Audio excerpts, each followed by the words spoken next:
রাস্তায় কোনো মেয়েকে দেখে মেয়ে পড়বে কিনা বোঝার কৌশল।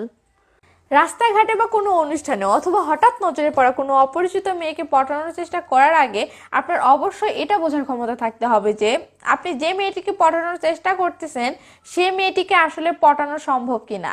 কারণ মেয়ে দুই ধরনের হয়ে থাকে।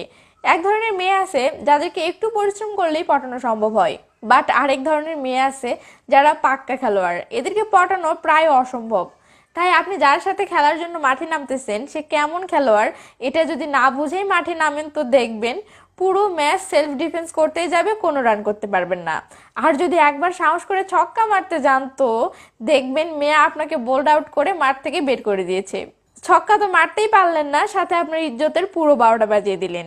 তাই চলুন মাঠে নামার আগেই মেয়ে আপনার কাছে পড়বে কিনা সেটা বোঝার কয়েকটি কৌশল শিখে নিন। কৌশল নাম্বার 1, যে মেয়েটিকে পটাতে চাচ্ছেন সে মেয়েটির দিকে প্রথমে বারবার তাকান, যতক্ষণ পর্যন্ত না মেয়েটি বুঝতে পারে যে আপনি তার দিকে বারবার তাকাচ্ছেন বা তাকে দেখতেছেন। তো যখন মেয়েটি বুঝে যাবে আপনি তার দিকে বারবার তাকাচ্ছেন, তখন প্রাইমারিতে পড়া একটা মেয়েও ক্লিয়ার বুঝে যাবে যে আপনি তাকে পছন্দ করেছেন অথবা আপনি তার প্রতি ইন্টারেস্টেড। তো এটা বোঝার পর আপনি মেয়েটির দিকে তাকালে মেয়েটি যদি বিরক্ত হয়, অস্বস্তি বোধ করে এবং যতদূর সম্ভব আপনার নজরের সামনে থেকে চলে যাওয়ার চেষ্টা করে, তাহলে আপনি 100% কনফার্ম হয়ে যান আপনি রং নাম্বারে ডায়াল করেছেন, হে মেয়ে পটার মেয়ে না।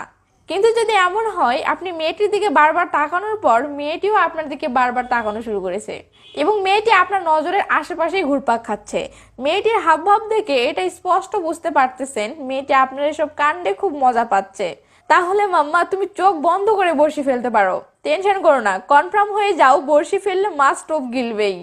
এটা তো গেল সোজা হিসাব, বাট সবকিছুতে একটু ভাব দেখানো মেয়েদের একটা স্বভাব। তাই অনেক সময় দেখা যায় আপনি একটা মেয়ের দিকে বারবার তাকাচ্ছেন, তো এটা দেখে মেয়েটি ভাব নিচ্ছে, চোখ গরম করতেছে অথবা আপনাকে দেখে মুখ বাঁকা করতেছে। তার মানে এই নয় যে মেয়েটি পড়বে না, আপনাকে দেখতে হবে মেয়েটি কি সত্যি সত্যি বিরক্ত হচ্ছে নাকি এমনি ভাব দেখাচ্ছে। তো এটা বোঝার সহজ উপায় হচ্ছে আপনি বারবার মেয়েটির দিকে তাকাচ্ছেন, এটাতে যদি মেয়েটি সত্যি সত্যিই বিরক্ত হয় তাহলে সে যত দ্রুত সম্ভব আপনার নজরের সামনে থেকে চলে যাবে এবং আপনার আশেপাশে বা আপনার নজরে আর আসবে না, কারণ সে আপনাকে সহ্য করতেই পারবে না। বাট যদি দেখেন মেয়ে ভাব দেখাচ্ছে যে সে বিরক্ত হচ্ছে বাট সে আপনার নজরেই থাকে অথবা আপনার আশেপাশেই ঘুরপাক খায়, তাহলে কনফার্ম হয়ে যাবেন মেয়েটি যেটা উপরে উপরে করতেছে ওটা জাস্ট লোক দেখানো আলগা ভাব। আসলে মেয়ে পড়বে বাট এক চারাক তেল পুড়তে হবে এই আর কি।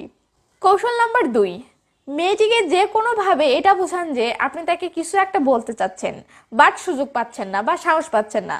তো আপনি যেহেতু এর আগে তাকে বারবার দেখতেছিলেন এবং আপনার আচরণে মেয়েটি বুঝে গেছে আপনি তার প্রতি ইন্টারেস্টেড, তার উপর আপনি তাকে কিছু একটা বলার চেষ্টা করতেছেন, তো এমন পরিস্থিতিতে যে কোনো মেয়ে এটাই আন্দাজ করে নিবে আপনি নিশ্চয়ই তার থেকে ফেসবুক, হোয়াটসঅ্যাপ বা ইনস্টাগ্রাম আইডি অথবা তার মোবাইল নাম্বার ইত্যাদি এমন কিছু একটা চাইবেন, নয়তো বা আপনি হয়তো তাকে প্রপোজ করবেন।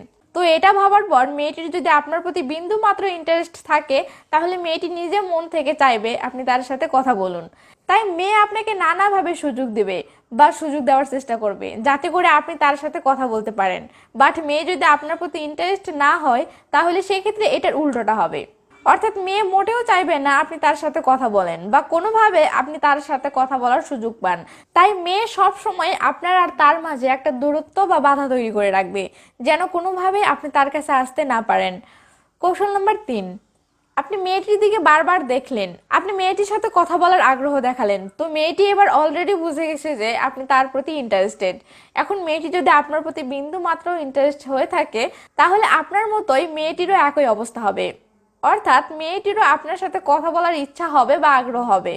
বাট প্রসঙ্গ হচ্ছে মেয়ে আপনার সাথে কথা বলতে আগ্রহী কিনা এটা কিভাবে বুঝবেন? তো মশাই, মেয়েরা যতই আপনার সাথে কথা বলার জন্য আগ্রহী হোক না কেন মেয়েরা কিন্তু খুঁজে আপনার সাথে কথা বলবে না। তাই এই কাজটি আপনাকেই করতে হবে, যে কোনো বাহানায় যে কোনো ভাবে মেয়েটির সাথে একবার কথা বলুন, যা মন চাই সেটাই বলুন বাট একবার কথা বলুন। কি বলবেন সেটাও যদি খুঁজে না পান তো অন্তত তার নাম ঠিকানাটুকু জিজ্ঞেস করুন, তবুও কথা বলুন। তো আপনি যখন মেয়েটিকে কিছু একটা বলবেন বা কিছু একটা প্রশ্ন করবেন তখন যদি দেখেন মেয়েটি আপনার সাথে খুব সুন্দর করে কথা বলতেছে বা যা প্রশ্ন করতেছেন তার খুব সুন্দর করে জবাব দিচ্ছে, সাথে আপনাকেও হয়তো কিছু বলতেছে বা কিছু প্রশ্ন করতেছে, অর্থাৎ সহজ ভাষায় আপনি মেয়েটির সাথে কথা বলে যদি দেখেন মেয়েটি বিরক্ত হচ্ছে না বরং আপনার সাথে সে আগ্রহ সহকারে কথা বলতেছে, তাহলে 100% কনফার্ম হয়ে যান এই মেয়ে আপনার কাছে পটে যাবে। কিন্তু যদি এমনটা হয় আপনি মেয়েটিকে কিছু একটা বলবেন, বাট মেয়েটি আপনার সাথে কথা বলার একটু আগ্রহ দেখাচ্ছে না, আপনি তাকে যা বলতেছেন বা যা জিজ্ঞেস করতেছেন সে জাস্ট সেগুলোর শর্টকাটে উত্তর দিয়ে দায়পারি করতেছে, এবং তার কথা বলার ধরন দেখে স্পষ্ট বোঝা যাবে সে বিরক্ত হচ্ছে, তাহলে মাম্মা এই মেয়ের থেকে 100 হাত দূরে চলে যান। কারণ এই মেয়ে তো পড়বেই না, বরং এমন পরিস্থিতিতে মেয়েটি যে কোনো সময় অ্যাটম বোমের মতো ফেটে যেতে পারে। আর তখন ইভটিজিং মামলা তো খাবেনই, সাথে জনগণের প্যাদানি ফ্রি। আশা করি আজকের ভিডিওটি দেখার পর আপনি যে কোনো মেয়েকে পটানোর চেষ্টা করার আগে খুব সহজেই বুঝতে পারবেন মেয়েটি পড়বে কিনা, ফলে অযথা এক মেয়ের পিছনে আপনার সময় নষ্ট হবে না। তো জনাব, আমি আপনার এতগুলো সময় বাঁচালাম, তো আমার জন্য কি 1 মিনিটও ব্যয় করবেন না? এইটা কোনো কথা হলো বলেন? তাই আজকের ভিডিওটি আপনার কাছে কেমন লেগেছে প্লিজ সেটা কমেন্ট করে জানাবেন কেমন। আর হ্যাঁ, লাইকটাও কি আপনার থেকে চেয়ে নিতে হবে? হাইরে মোর কপাল। ওকে, ভালো থাকবেন সবাই, বাই বাই।